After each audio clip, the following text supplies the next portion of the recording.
आज का ये एपिसोड शुरू करने से पहले एक छोटी सी बात। क्या आप भी अपना पॉडकास्ट बनाने की सोच रहे हैं? तो एंकर ट्राई कीजिए। ये पॉडकास्ट बनाने का सबसे आसान तरीका है। नंबर 1, ये फ्री है। नंबर 2, इसमें कई सारे ऐसे टूल्स हैं जो आपको अपने फोन और कंप्यूटर पर रिकॉर्ड और एडिट करने की फैसिलिटी देते हैं। नंबर 3, आप अपने पॉडकास्ट को डिस्ट्रीब्यूट भी कर सकते हैं, जिससे इसे स्पॉटिफाई और दूसरे प्लेटफॉर्म पर सुना जा सके। तो डाउनलोड कीजिए फ्री एंकर ऐप या विजिट कीजिए anchor.fm पर अपना पॉडकास्ट स्टार्ट करने के लिए। ये तो थी एक छोटी सी जानकारी, और अब शुरू करते हैं एपिसोड का सिलसिला।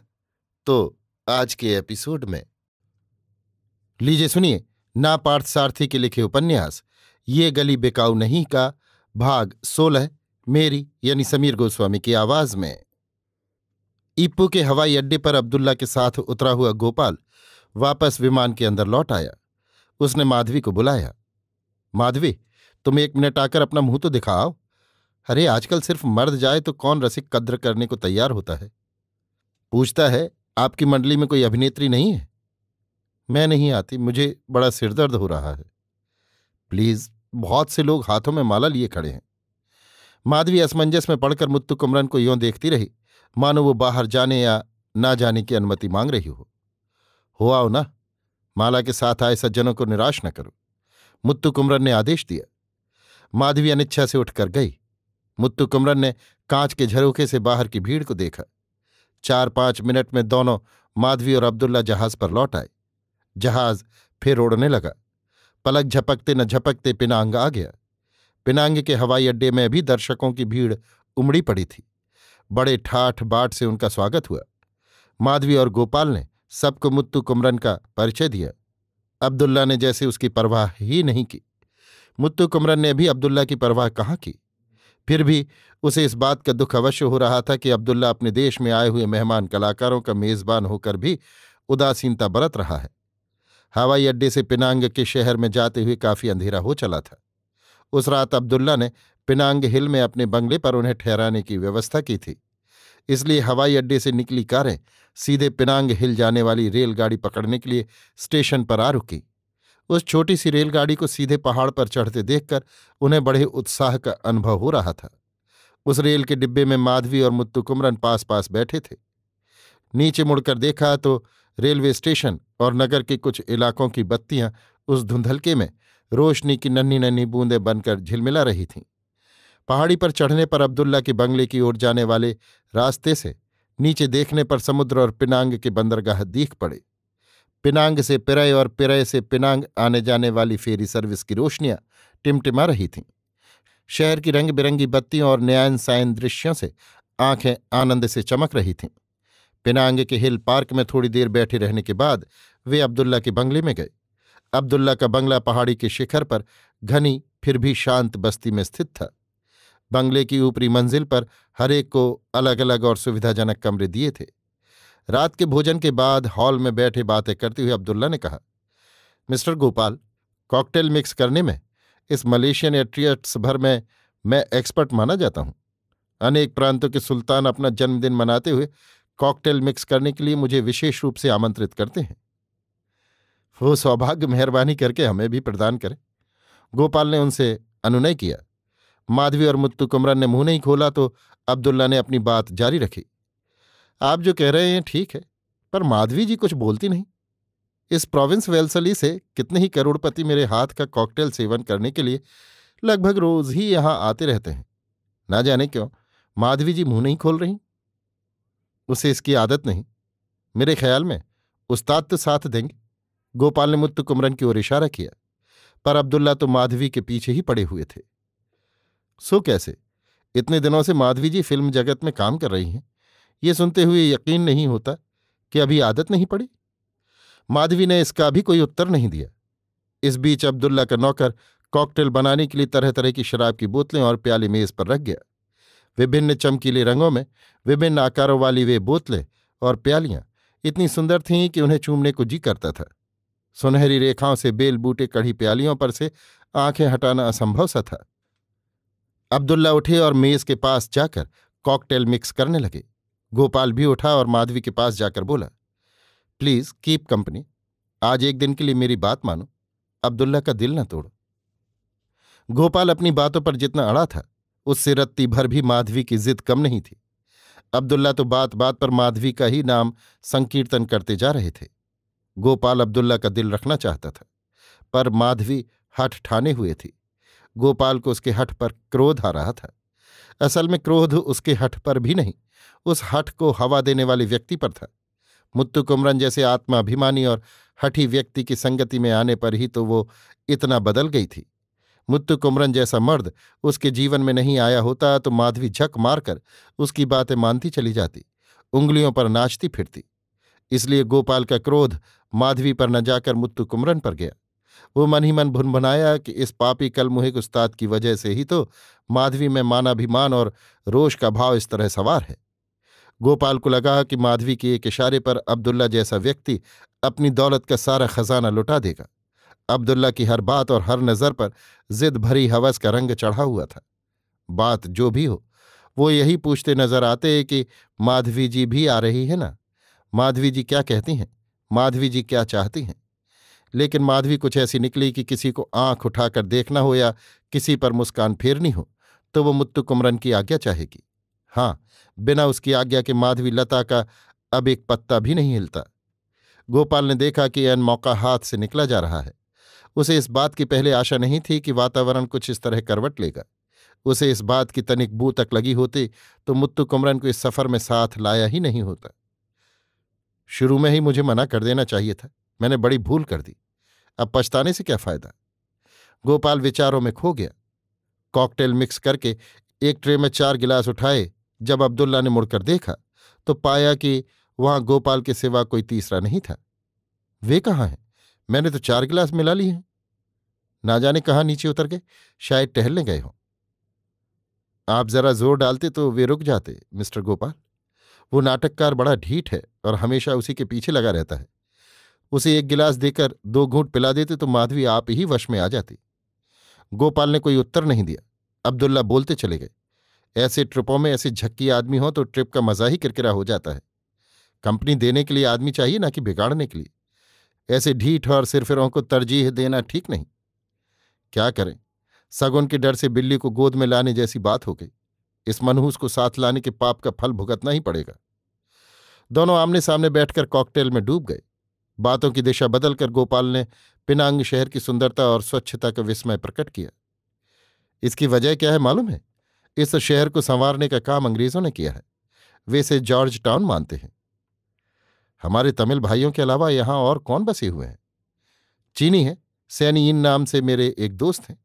उनके घर हम कल लंच के लिए जा रहे हैं। बड़े भारी टिम्बर मर्चेंट हैं वे। हांगकांग में भी उनका बिजनेस चलता है, बड़े मिलनसार आदमी हैं। हमारे नाटकों में सिर्फ तमिल दर्शक आते हैं या चीनी और मलेशियन आदि भी आते हैं? सब आते हैं, पर नाटकों में विशेष रुचि लेने वाले तो तमिल ही अधिक हैं। नाच या ओरिएंटल डांस जैसा कुछ हो तो चीनी और मलेशियन अधिक तादाद में आते हैं। आपका नाम तो सिने संसार में भी काफी फैला है, इसलिए अच्छी कमाई होगी। पिनांग की ही बात लीजिए तो पहले के 2 दिनों तक खेले जाने वाले नाटक तो अभी से हाउसफुल हो गए हैं। अच्छा, दूसरे शहरों के इंतजाम कैसे होंगे? कुआलालंपुर, इप्पो, मलाया, सिंगापुर, सभी जगहों में प्रोग्राम अच्छा ही रहेगा। सभी शहरों में आपके चाहने वाले बड़ी तादाद में हैं। गोपाल कॉकटेल का दूसरा प्याला भी गटक गया। अब्दुल्ला ने नौकर को बुलाकर माधवी और मुत्तु कुमरन के बारे में पूछताछ की। पिनांग हिल पर अब्दुल्ला के बांग्ले के पास ही एक पार्क था। नौकर ने कहा कि दोनों उसी ओर गए होंगे। गोपाल जरा ज्यादा ही थक गया था, नशा भी चढ़ रहा था, इसलिए लड़खड़ाते पैरों से अपने कमरे में गया और बिस्तर पर गिर गया। अब्दुल्ला नाइट गाउन पहनकर हाथ में पाइप लिए आए और द्वार पर कमरे के अंदर सोफा लगवाकर बैठ गए। उनके मुख से पाइप का गोलाकार धुआं सिर पर गुंबद सा बनाता और मिटाता जा रहा था। उनके मन से माधवी की याद मिटी ही नहीं। सच पूछा जाए तो नशे पर नशा चढ़ा था। पिनांग शहर में ही उनका एक बंगला था, उसमें घर के लोग रहते थे, इसलिए वे हिल वाले बंगले पर आए थे। उन्हें इस बात की तकलीफ हो रही थी कि यहां आकर भी हम माधवी को वश में नहीं कर पाए। अब वे इसी ताक में उसके लौटने की राह पर बैठे थे कि कोई न कोई व्यूह बनाकर किसी न किसी तरह माधवी को वश में कर लें। द्वार के बाहर कोहरा धुएं की तरह छाया हुआ था। धीरे धीरे सर्दी भी बढ़ने लग गई थी। नीचे समुद्र में उस पार से पिनांग द्वीप को जोड़ने वाले फेरी बोट आते हुए सायरन बजा रहे थे। उनकी मंद मंद ध्वनि कानों में सुनाई दे रही थी। उस पार के पिरय की बत्तियां धुंधली दिखाई दे रही थीं। समुद्र के जल में प्रकाश में घुली मिली छाया लहरा रही थी। बड़ी लंबी प्रतीक्षा के बाद माधवी और मुत्तु कुमरन हाथ में हाथ लिए आ पहुंचे। सामने अब्दुल्ला को बैठे देखकर दोनों के हाथ अलग हो गए। ऐसा लगा कि अपनी प्राकृतिक घनिष्ठता को अस्वाभाविक ढंग से काटकर दोनों एक दूसरे से विलग होकर आ रहे हैं। माधवी के जूड़े में पिनांग हिल पार्क में खिले सफेद रंग के गुलाबों में से एक 2 पत्तों सहित तोड़कर खोसा हुआ था। अब्दुल्ला ने जब ये देखा तो उन्हें याद आया कि यहां से जाते हुए उसके बालों पर कोई फूल न था। उन्होंने मुत्तु कुमरन पर ईर्ष्या भरी तिरछी दृष्टि यों फेरी मानो कोई हाथी झुकी आंखों से नीचे देखता हो। एकाएक कहाँ गुम हो गए? कॉकटेल मिक्स करके देखा तो तुम दोनों अचानक गायब हो गए थे। पार्क गए थे क्या? हाँ, ये जरा टहलने को साथ बुला रहे थे तो चल पड़े। माधवी ने जानबूझकर ये पर जोर देकर कहा। मुत्तु कुमरन तो उनके सामने ठहरना नहीं चाहता था। वो तेजी से डग भरता हॉल में चला गया। माधवी को रोकने के विचार से अब्दुल्ला ने बात जारी की। पार्क जाने की बात कही होती तो हम भी आए होते। आप और गोपाल साहब कॉकटेल में काफी गहरे डूबे थे, इसलिए साथ आएंगे या नहीं आएंगे सोचकर हम चले गए। कहा होता तो किसी को साथ भेजा होता। जब लेखक साथ रहे तो और किसी को व्यर्थ में साथ करने की क्या जरूरत थी? आपको कोई अच्छी सेंट चाहिए तो कहिए, मेरे पास बढ़िया से बढ़िया सेंट है। उनकी बातों में इत्र की बू नहीं, वासना की बू थी। माधवी ने कोई उत्तर नहीं दिया। उसके मन की जानकर मन ही मन में हंस पड़ी। चैनल नंबर 5 चार्टरा इवनिंग इन पेरिस, जो चाहिए कहिए, दूंगा। मुझे मालूम है गोपाल साहब ने बताया है कि आपको सुगंधित चीजें बहुत पसंद हैं। जी नहीं, अब मुझे किसी चीज की कोई जरूरत नहीं। जरूरत पड़ी तो अवश्य मांग लूंगी, जरा भी संकोच नहीं करूंगी, माधवी ने कहा। उसका जी अब्दुल्ला की बातों और दृष्टि से बचकर भागने का कर रहा था। वो जल्दी से जल्दी अपने कमरे में जाकर सोना चाहती थी। अब्दुल्ला तो मानो उससे गिड़गिड़ाने ही लग गए। थोड़ी देर बैठो ना माधवी, अभी से ही नींद आ गई है क्या?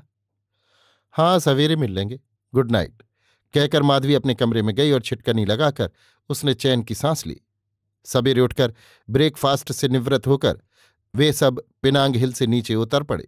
उसी दिन मद्रास से जहाज पर चले कलाकार, कर्मचारी और सीन सेटिंग जैसे नाटक के सामान पिनांग के बंदरगाह के किनारे लगने वाले थे। उन्हें लेवा लाने के लिए उन्हें जाना था। पिनांग हिल से लौटने के बाद से अब्दुल्ला मुत्तु कुमरन की बड़ी उपेक्षा करने, खामोखा नफरत का जहर उगलने लग गए थे। और गोपाल उनका विरोध मोल लेना नहीं चाहता था, इसलिए देख कर भी अनदेखा कर चुप्पी साध गया। माधवी बड़े धर्म संकट में पड़ गई। उसकी वेदना और ग्लानि का पारावार नहीं रहा। उसे ये समझने में कोई कठिनाई नहीं हुई कि अब्दुल्ला मुत्तु कुमरन की इतनी उपेक्षा क्यों कर रहा है और उस पर घृणा की आग क्यों उगल रहा है। मुत्तु कुमरन और गोपाल भी इस बात को खूब ताड़ चुके थे। गोपाल ना तो अब्दुल्ला का विरोध भाजन बनना चाहता था और ना मुत्तु कुमरन का, पर अंदर ही अंदर वो भी मुत्तु कुमरन पर उमड़ घुमड़ रहा था। माधवी यद्यपि सबसे हंसती बोलती थी, लेकिन मन ही मन गोपाल और अब्दुल्ला पर आग बबूला हो रही थी। मुत्तु कुमरन के विचार तो यों दौड़ने लगे थे कि दोस्त की बात मानकर मैंने पहला गलत काम ये किया कि इस यात्रा में सम्मिलित होने की सम्मति दे दी। अदरक के व्यापारी का जहाज के व्यापार से क्या सरोकार। पर हां, सिर्फ मित्र की बात मानकर मैं कहाँ आया। माधवी का साथ ही इसके पीछे बलवती रहा है। वस्तुतः मूल कारण की तह में जाने पर माधवी का नया और सच्चा प्रेम ही उभर आता है, नहीं तो इस विलायती यात्रा के लिए मैं राजी ही क्यों होता। इस सिलसिले में उसका ध्यान एक दूसरी ओर भी गया। मद्रास में पहले पहल जब वो अब्दुल्ला से मिला था, तभी अब्दुल्ला और उसके बीच मनोमालिन्य का बीज पड़ गया था। कितने ही कटु प्रसंगों ने खाद बनकर उसके पनपने में हाथ बटाया। अब तो घृणा और उपेक्षा की हद हो गई है। पिनांग की धरती पर आकर मुत्तु कुमरन ने विचार किया तो मुत्तु कुमरन को पता चला कि पहली घटी घटनाओं और अब घट रही घटनाओं के बीच संबंध है। वो इस निष्कर्ष पर पहुंचा कि उसी मूल घृणा से ये घृणा पैदा हुई होगी और उन उपेक्षाओं से इन उपेक्षाओं को उत्तेजना मिली होगी। दूसरे कलाकारों को बंदरगाह से लाने के लिए जब चलने लगे, तब अब्दुल्ला या गोपाल ने मुत्तु कुमरन की इस तरह उपेक्षा की कि ना तो उसे साथ चलने को बुलाया और न साथ न आने को कहा, पर माधवी को साथ चलने को बार बार बुला रहे थे। माधवी को लगा कि अब्दुल्ला और गोपाल दोनों मिलकर मुत्तु कुमरन की अवज्ञा और उपेक्षा करने की कोशिश कर रहे हैं। वो ये भी जानती थी कि मुत्तु कुमरन का आत्माभिमान जाग जाए और रोष फूट जाए तो ये दोनों उसके सामने टिक नहीं सकेंगे। लेकिन मुत्तु कुमरन को अपने स्वभाव के विरुद्ध संयम और शांति बरतते देखकर उसे आश्चर्य हुआ। नई जगह पर, जहां बातचीत तक करने के लिए भी कोई नहीं, मुत्तु कुमरन को अकेले छोड़कर जहाज से आने वाले कलाकारों को लेवा लाने के लिए वो नहीं जाना चाहती थी। उसने सिरदर्द का बहाना कर इनकार कर दिया। अब्दुल्ला और गोपाल ने कितना ही कहा, पर उसने सुना नहीं। आखिर उन दोनों को लाचार होकर माधवी के बिना बंदरगाह जाना पड़ा। घर में केवल माधवी और मुत्तु कुमरन रह गए थे। उस एकांत में माधवी की समझ में नहीं आया कि वार्तालाप कैसे शुरू करे, कहाँ से शुरू करे और किन शब्दों से शुरू करे। दोनों के बीच थोड़ी देर मौन छाया रहा। मेरे ही कारण आपको ये सारे कष्ट सहने पड़ रहे हैं। मुझे भी नहीं आना चाहिए था और आपको भी लाकर व्यर्थ कष्ट में डालना नहीं चाहिए था। मुत्तु कुमरन ने कोई उत्तर नहीं दिया। वो किसी गहरे सोच में पड़ा था। उसका हर पल का वो मौन माधवी को संकट में डाल रहा था। आखिर वो मौन तोड़कर बोला, कष्ट वष्ट कुछ नहीं। मुझे कष्ट देने वाला कोई मनुष्य अभी पैदा नहीं हुआ। लेकिन तुम जैसी एक युवती से प्रेम करके वो सच्चा प्रेम अखंड होकर जब विपक्ष से वापस मिलता है, तब मुझे अपने मानाभिमान, रोष तोष, कोप ताप सबको दिल ही दिल में रखना पड़ता है। प्रेम की खातिर इतने बड़े बड़े अधिकारों को त्यागना पड़ेगा। आज ही मैं समझ पा रहा हूं। यही बात मुझे आश्चर्य में डाल रही है।